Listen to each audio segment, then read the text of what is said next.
Hi, Jillian, Eric. How are you doing? Nice to have you here. It's nice to be here with you. Yeah, it's wonderful to see you, Vladimír. Thank you for inviting us.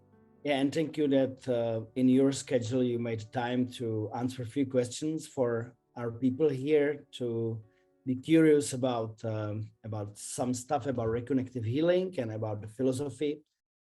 So can I ask you the first question, which I wonder, after so many years you spent together with the healing, what does healing mean for you? Because certainly it's different than on the beginning. So what does the word healing, or maybe the whole reality about healing for you now? You want to start? Sure. The really funny word in that question is different. It's not really different. But what happens is part of healing is an unveiling of who you are to you. It's an unveiling of ourselves to ourselves. And in that, we recognize, we gain different perspectives and insights. So it's funny, sometimes people who have read the first book, The Reconnection, they'll read the new book, The Direct Path to Healing, and they'll say, wow, Reconnective Healing has really changed. And well, actually, no, it hasn't. Healing is healing, truth is truth, light is light, but human perspective and understanding expands. And so as for me, when I speak about healing, my understanding allows me to choose different words, and yet the truth has remained the same all the way through. So I find that instead of expressing things as if there's a separation or a division or an otherness or a duality, as if healing is a thing and we are a thing and we are separate individuals, running around the planet, and things are being sent from here to there, and time and distance and space, we start to understand that in using new languaging, it sounds like a different concept, and yet the same concept has been underlying what healing has been all along, which is not really a change in who we are. It's not really something else being brought to us, as much as it is a revealing of ourselves, a recognition of ourselves, and understanding. Sometimes Jillian and I will use the analogy of you walk outside and the sky is filled with gray clouds, and you say the sky is gray, and until you pause for a moment and say, wait, if I get in an airplane, fly above the clouds, I find out that the sky is blue, and it always has been blue. So a lot is recognition. Yeah, I think recognition or revealing or receiving are very key accommodations, because they're words, to how we speak about healing in this approach. And I think it's important to say in this approach, because reconnective healing, or the reconnective healing experience, is what we consider to be all healing, because it isn't conditional. It isn't, healing isn't something that is a manifestation of any particular activity, circumstance, training, tool, technique. In this approach, I think what we're really exploring or investigating is the nature, our true nature, of what healing is, which is unchanging. It's ever present. And so with energy, light, and information, or we can say God, infinite intelligence, love, or that great watermelon in the sky, in the revealing or recognizing what we are, our reality, we begin to experience a felt sense of what is healing. And as Eric pointed out so beautifully, it's not a thing. In this particular approach, we're exploring that which we are, that is unchanging, always perfect, peace, love. So that's a different felt sense of healing than often we speak about when we're talking about healing, because normally it's associated with a problem that we're trying to fix. And that concept of a felt sense is very important, because people want to hear us or anyone explain what healing is, and words will not allow it. Words are a form. They describe color and texture. They're little blocks of concepts. And yet the gift of the words come when the words melt away. The words are like light that point you in a certain direction. And then we have to let those words fall away, just like the ultimate gift of any healing technique is for it to self-dissolve, because that's when the limitations fall away. Reconnective healing really reconnects all of healing, because as we allow technique to do what its ultimate design is to do, is to dissolve, to disappear, to evaporate, that's when all the little separations and the divisions evaporate with it. And suddenly the entirety of healing, the whole gift, comes along, whether you've studied a technique or never studied it or never even heard of it. It doesn't matter, because we are energy, light, information. We are healing. Our essence is. And so when we focus in, cool. But the gift of that focus comes when we release the limited view. And I just want to add, there is a practical aspect to exploring energy, light, and information, or in this approach, because there's, in a way, a dissolving agent or agency. If I think of the truth or the reality of what we are, Jillian would say, God, infinite intelligence, puts on a headset and expresses itself as each and every one of us. We are consciousness, pure awareness, expressing itself in perceiving and conceiving through our senses, through our thoughts and feelings and experiences. But as the clouds are not distinctively essential to the sky, they come and they go, they emerge and they disappear. And that, in many ways, is the dissolving agent of the energy, light, and information. It dissolves the illusion of separation, even if it's just for a moment in one's fragment, in their personal felt sense of their experience. There's a peace. There's a love that has no words, or there is a relaxation that can't be described in words. So we get curious about that. We hope that reconnective healing stimulates that curiosity or that inquiry, because the simplicity of, I'm going to say, revealing ourself to ourself is the healing. It's the dissolving agent that allows that healing to be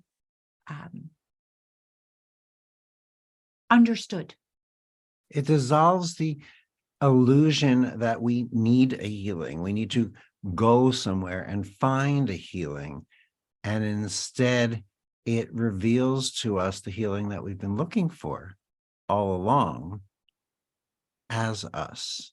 It's an interesting concept, because we're used to seeing things as other. I want a healing. It must be over there on that shelf to the left. Instead of saying, wait a minute, I've been looking outward, and all the time it's been me. I wouldn't have known enough to be desiring this healing state of peace and love and beingness if I didn't already know it as myself. Beautiful, beautiful. So basically you're saying that the healing itself, it's a limitless, it has been always here in the same form, and we are somehow evolving ourselves through this concept, and it let us grow and understand more ourselves and other people and our life and our sense of life. It's amazing. It's really it's really nice concept. And I think when we use the word evolving, the personality wants to think that that is a sort of, we'll say, an expansion of its thinking. It becomes philosophical in a way, this idea of expanding. In the reconnective healing approach, the philosophy and understanding is a felt sense of something, I'm going to suggest, that is, as you pointed out, always there, ever present. It's not something that's being expanded or added onto. And that can be a very intriguing, especially when the mind is thinking horizontally in space and time. It thinks about what happened before, it thinks about what's happening now, and it thinks about what could happen. So when we contain this idea in space and time, then it feels as if, to the senses, to the five senses of conceiving and perceiving, that there's some expansion. But in reality, again, it's a returning to our fullness. It's a, I'm going to say, dissolving of the limitation of time and space or circumstances or passing clouds that we've become so focused on that, in a way, we limit the recognition of who and what we are. So in the discovery that we are infinite, if you can't add to the infinite, then you can't expand it or evolve it because it's infinite. So what happens is as we look at ourselves through a limited perspective, we think we're looking to evolve. What we're really looking is to recognize and experience ourselves as infinite, to dissolve the blinders, and suddenly we find we can't really evolve because we're infinite in our being. We can't become enlightened because we're already enlightenment, but we can reveal the enlightenment that we are. And funny, when we have these glimpses of the infinite that we are, we reveal it to ourselves. We become that revealing to others with whom we interact, even as casually as a smile passing through someone pushing the cart through the supermarket. Beautiful. I think it almost answered my second question, which is, we know that reconnective healing is not just about repairing our body and mind, which is usually the very simple concept of many people. They look at the healing and they say, okay, let's repair this and this. So what would you say is the most valuable outcome that comes from reconnective healing? Well, first, to your very intelligent point, the healing at the level of something being repaired, a tumor going away, better hearing, another relationship in harmony coming into new form. We would suggest those are the consequences. Mm-hmm. They are not the source of the healing. They are the sort of consequence of this softening of how we perceive and conceive who and what we are. So if we believe that we are separate and distinct, really, I am here and you are there, then in a way, we are constricted. We're confined to only that can evolve, exist in that very limited sort of space and time conception. And the good news would be that for people who are looking for a healing event, let's call it an event, right? They're looking for change. Something in their circumstances is wanting there to be a change. There's a much more direct path to we'll say the softening or the revealing of what you earlier responded to as infinite potential in this approach, so that the consequence of the change in whatever activity or circumstance they might have is accelerated, because it isn't limited to just that one time-space adjustment. The time-space adjustment is a consequence. It's a consequence of something much larger. So we experience receiving or being, and from that relaxation, we'll say, where we're not directing, controlling, seeking, there is a actual consequence to that in time and space, in the confines of, before, during, and after, or feelings and thoughts and memories, which are highly limited. They're local. So our local experience is affected, and that's a good thing. So the language change that we touched on, the perspective change that we touched on, was in the beginning, way back. I would say, well, what people would say, what makes reconnective healing so different? I said, well, first of all, the healings are fairly immediate and they tend to be lifelong. And that was accurate. Now, what I didn't fully comprehend or understand, or that was the fuller picture to it, whereby, in most healing approaches, they take what's called a progressive path. You do this mantra, you do these steps, you do these protections, you use these objects, et cetera, et cetera, et cetera. And it takes a while, and you build up and you come back and you do it again and you do it again. That's a progressive path. Eventually you get to the healing, which you discover is actually you. It may take 2 weeks and it may take 22 years. Reconnective healing is what we call the pathless path, or the direct path to healing, because there's no path.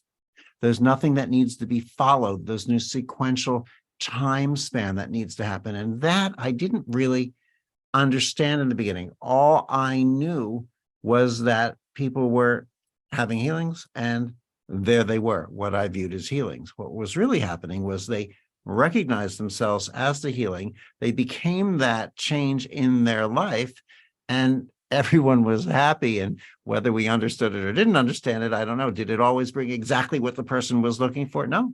Sometimes it brought that. Other times it brought something they hadn't even dreamt of. Right.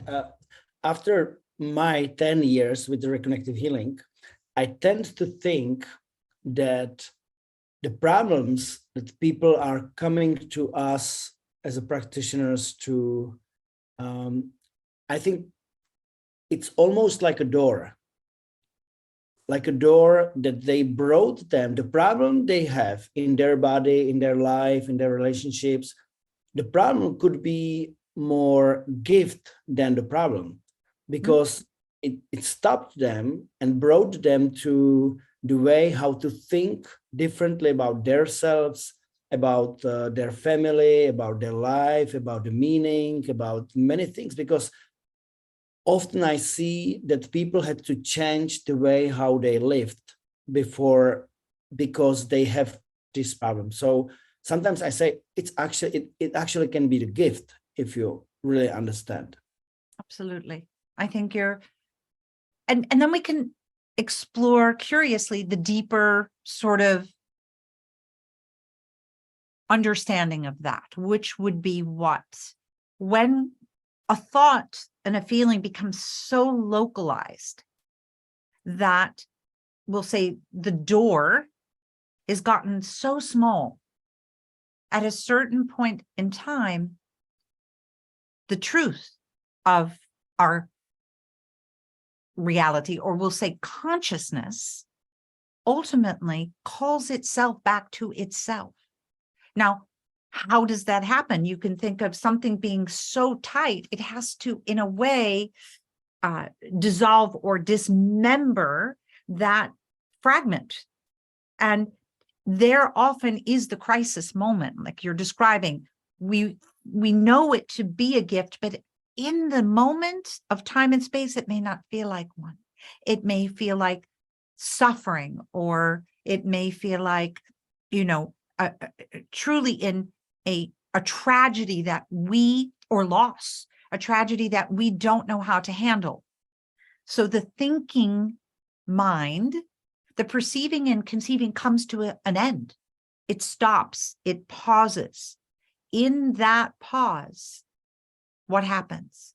The door that was sort of holding that problem in time and space opens.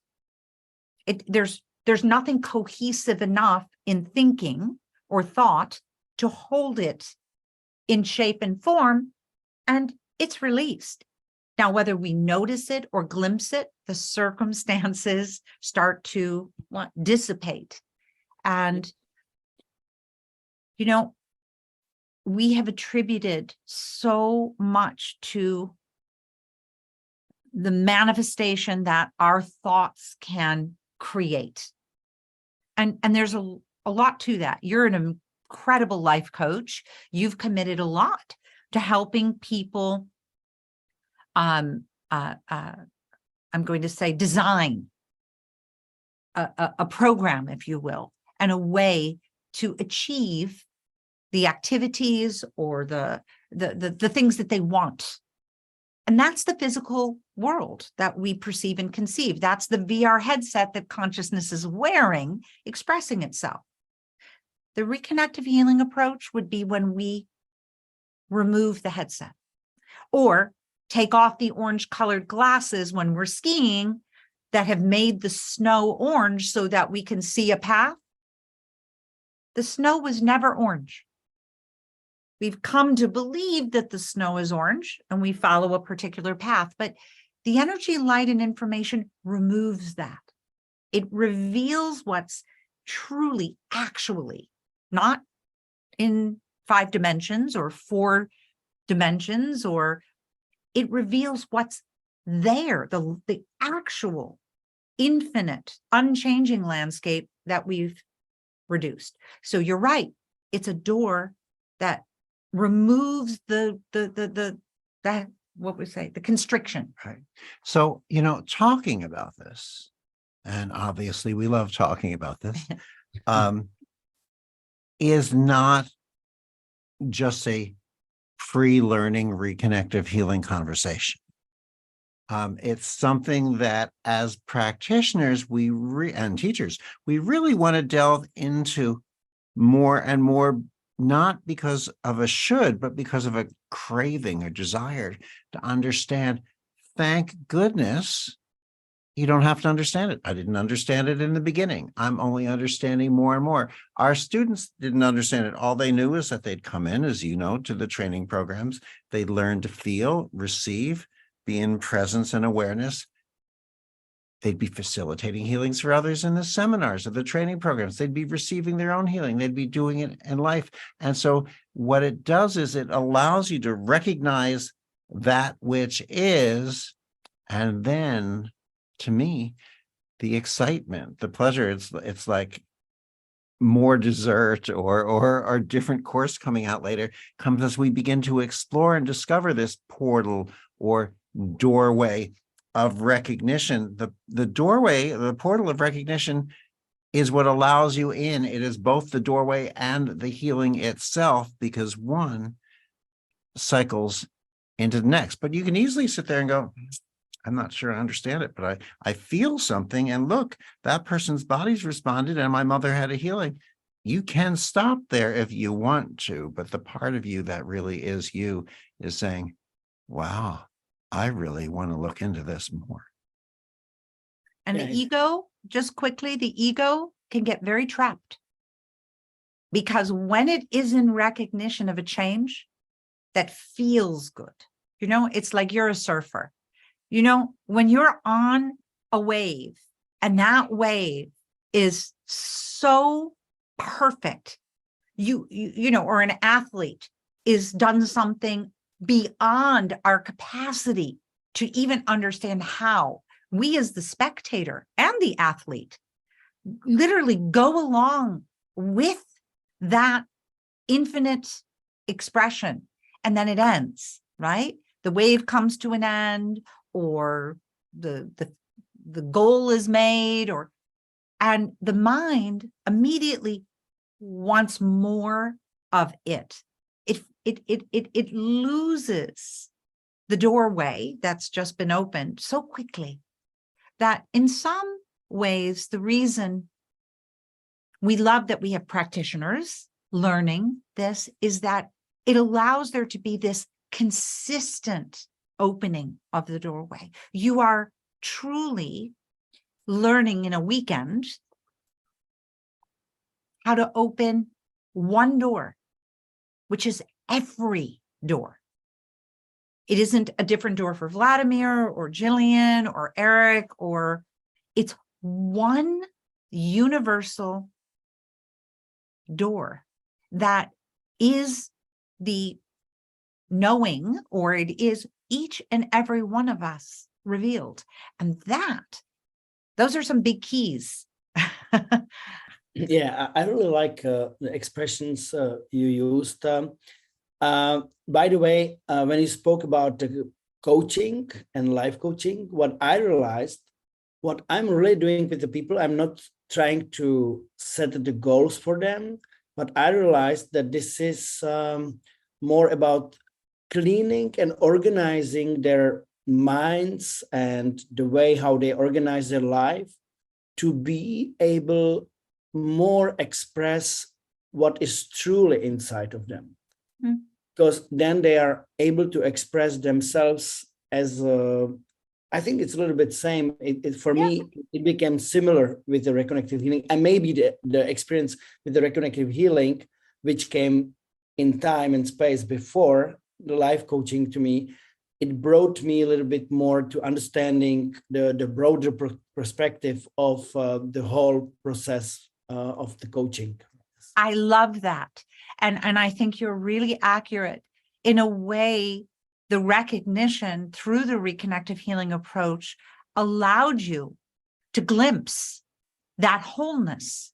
And in that wholeness, it's beautiful that you can help others organize the choices that are being informed from wholeness, not limitation. The choices that they're making about, we'll say, their story, their experience in the VR headset is being informed by the source, if you will, of that wholeness. And I think that's a beautiful, that's healing, Vladimír. Yeah, we are each sharing it in a different way. But once that recognition is ever present, whether you're a parent or whether a teacher, or whether you're doing the life coaching, or whether you're in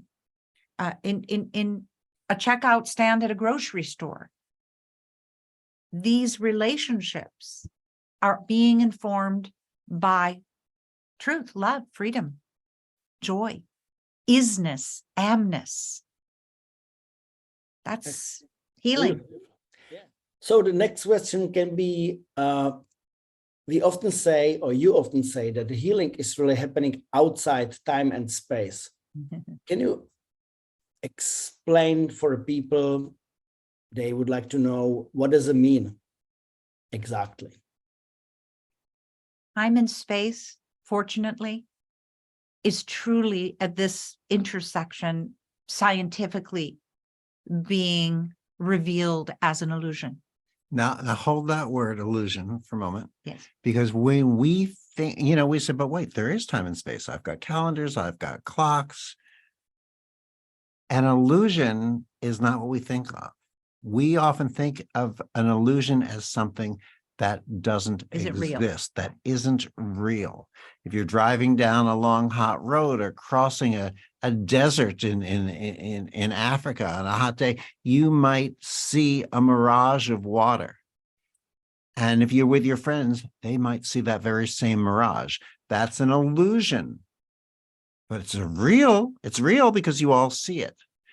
But when you get there, it's not what it appeared to be. An illusion is not something that isn't real. An illusion is something that isn't what it appears to be. And what science is sharing with us today is that time and space is that illusion. So let's just do a practical experiment. Has anyone ever actually experienced what we'll call the past? Go to the past right now. I'm going to wait here for you. We'll wait. Go. Wait a minute. Exactly. So we'll wait right here while you go to the future. So the construct of time and space is just very limited by the very activity that requires it to work, if you will. So once we investigate the felt sense of that, we realize no one has ever actually gone to the past. You can conceive it in a thought. You can experience it in your mind. Okay, you can have a sensation of it, but there's no such thing as the past or the future. And equally, no one has ever gone there. Think of a place you have been. Now go there. We'll wait here because here is the only place we can be. So in here, there's no there. In now, there's no past or future. So ultimately, what we perceive as time and space may be memories of, but not where we can be. It is a limitation, albeit an important one, of thinking, feeling, perceiving. And it's not a coincidence that our five senses are all perceived and conceived through the mind.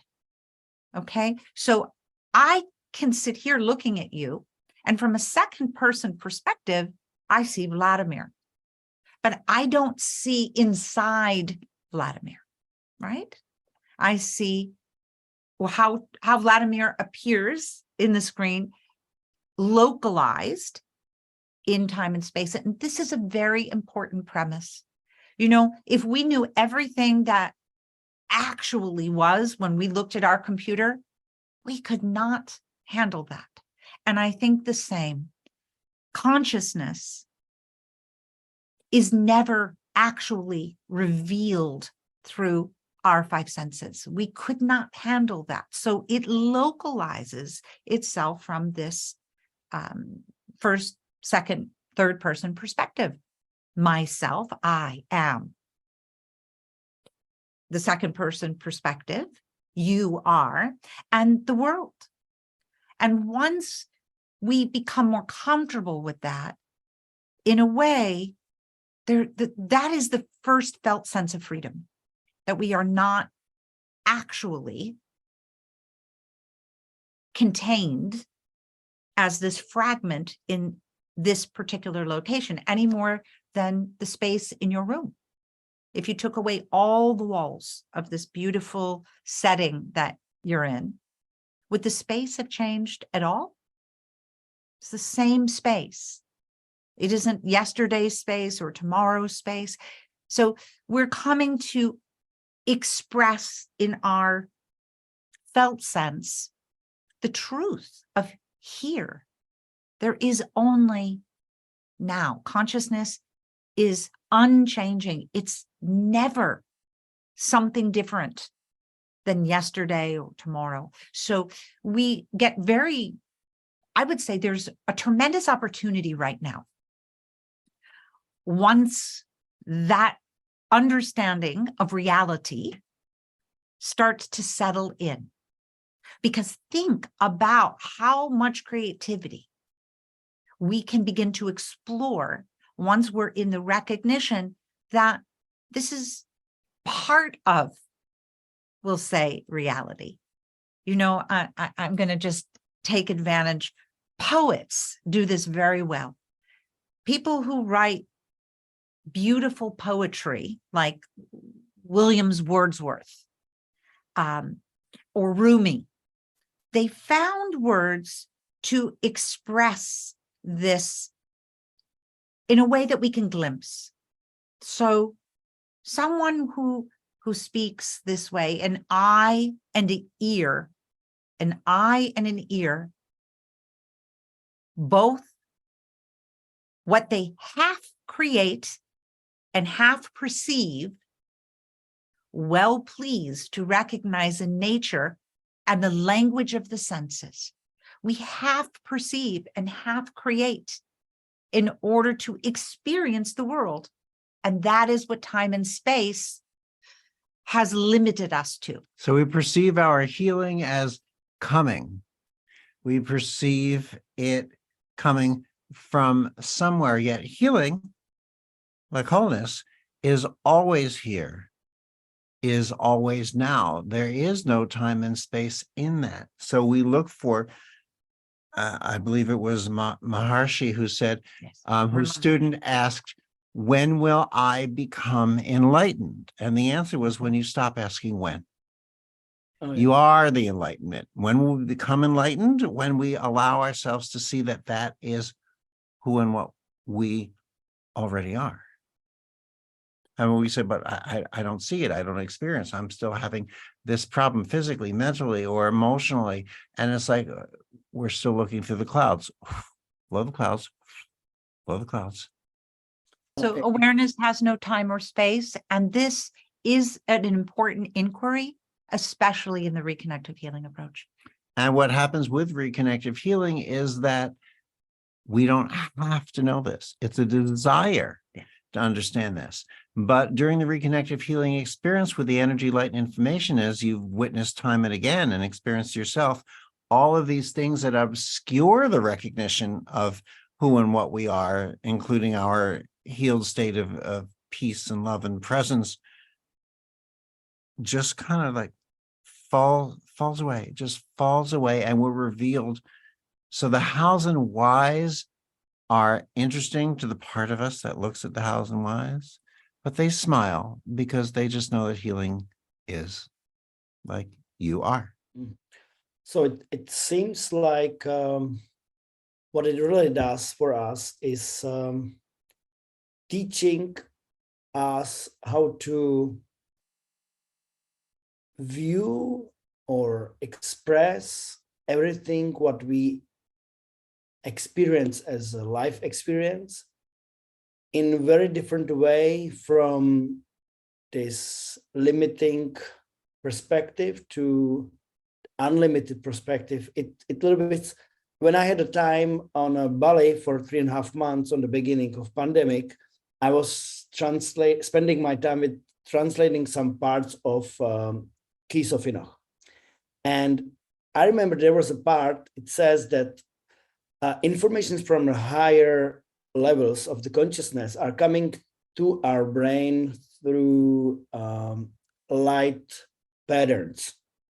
And we have a part in our brain that is translating, very simple say, translating that into chemical patterns, which is actually the feeling, which we can call intuition, instinct, or whatever. So what I recognize that we learn how to get from I'm expressing everything in exact words and sentences into the feelings, which is more complex, like dolphins. They are transferring their informations like a whole experience. So it seems to me a little bit similar.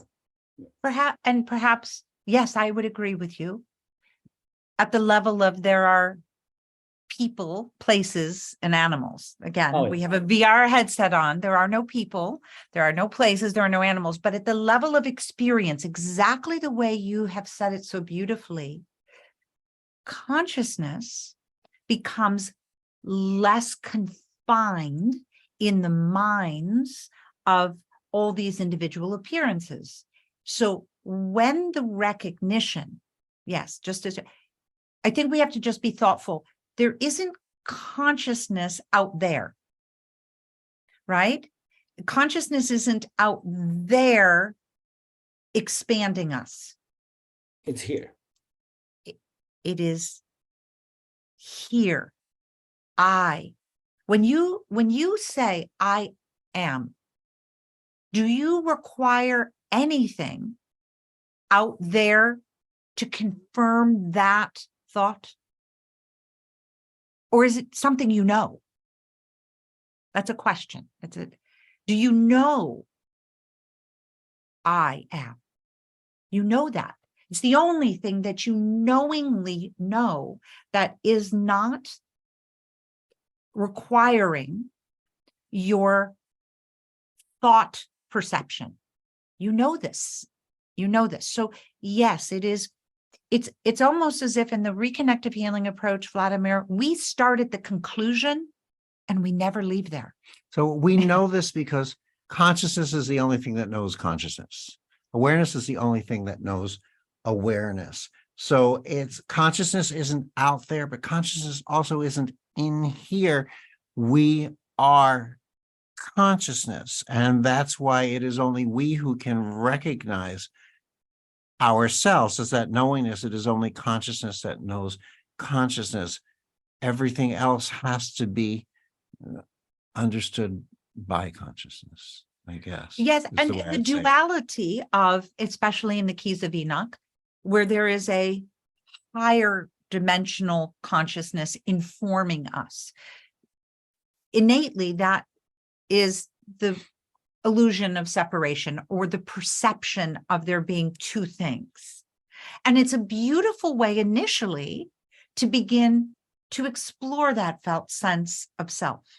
I think, and again, Eric spoke to that. That's part of a progressive path. Right. And in the first very book, useful. That was the way that I would express it too. That was how it was seen back then. But as the revealing comes about, we find less and less of the language of duality, and we start to see through more and more of the language of duality, even in some of these great books. Consciousness is closer to us than close. It's so close to us that we can't know it. It's closer than close. And there's nothing particularly exotic about it. You know, part of what happens often in this approach is the peace becomes so integrated into our experience that honestly, again, having a cup of tea is an experience that brings us presence and peace. So we get less addicted to states of consciousness, and we start to rest as consciousness. We get less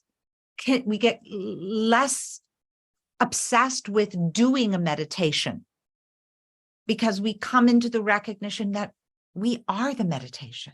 And there's nothing we need to do or can do to be that which we already are. Well, beautiful. So it means that if we are looking out or in, we are building the walls which separates us from really experiencing what it is now, which is consciousness. To be able to experience it on a simple way, just experience it. It's to be, it's just to be. Experience of the consciousness. Oh, excellent. Even to be is not necessarily an experience.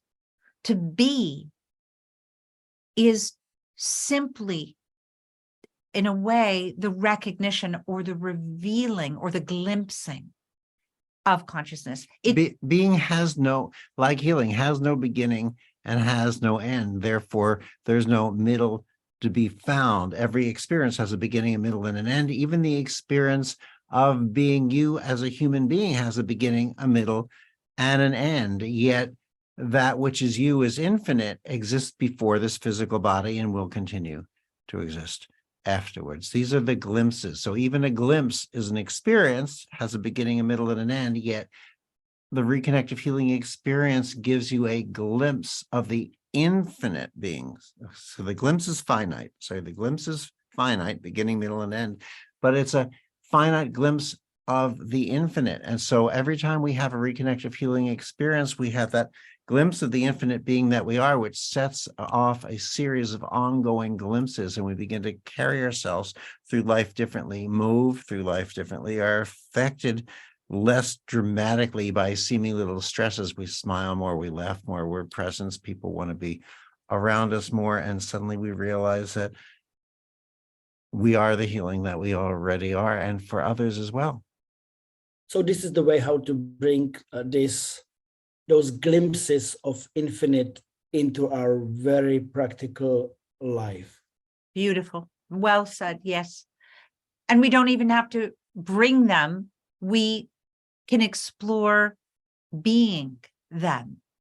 Even when there's agitation, it's okay. You know, instead of finding a solution to the agitation, we bring it closer. We do absolutely the reverse of what the mind would gear us to do. We bring it closer to the truth of our experience, and often it dissolves. It's not essential to us. So the new book really explores some of these questions. I was going to ask you, tell me more about your new books, what people can expect to get from your new book.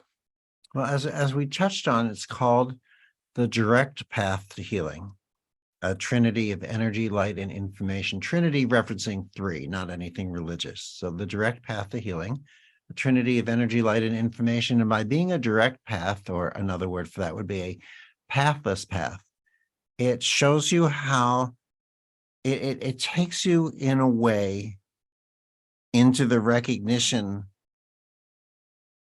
that there is no technique or journey required. There is no progressive path required. Even in the Buddhist concept, they talk about the mind is always doing 10,000 things, 10,000 meaning not a literal number, but just meaning an endless number of things.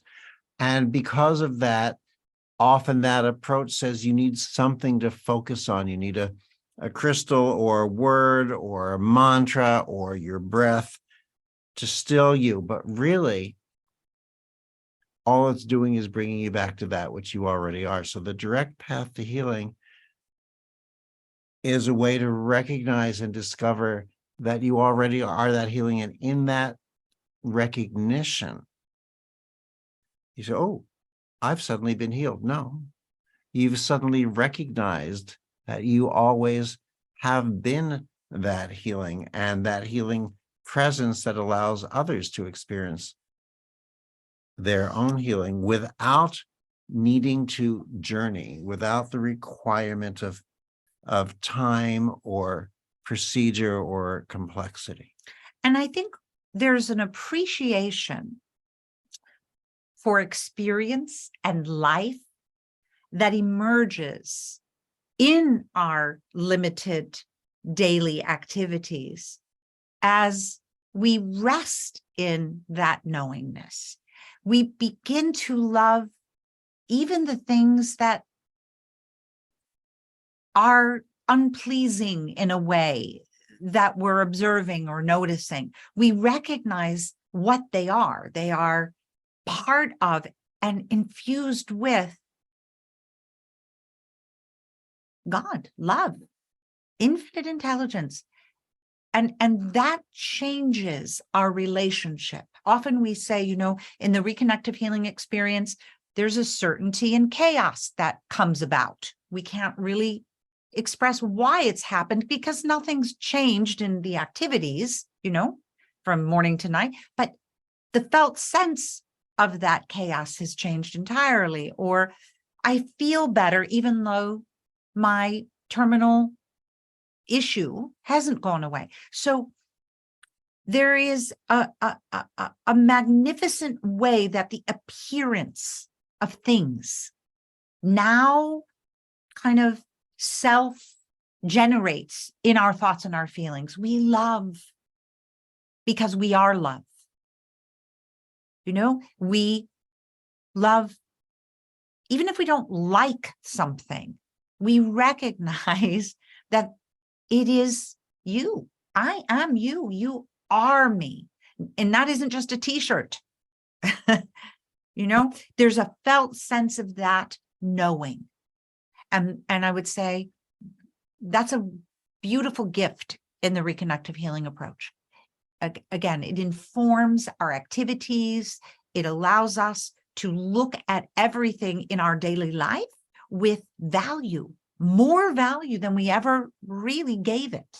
And in getting that, just getting it, perceiving it, conceiving it, but more than that, you become that.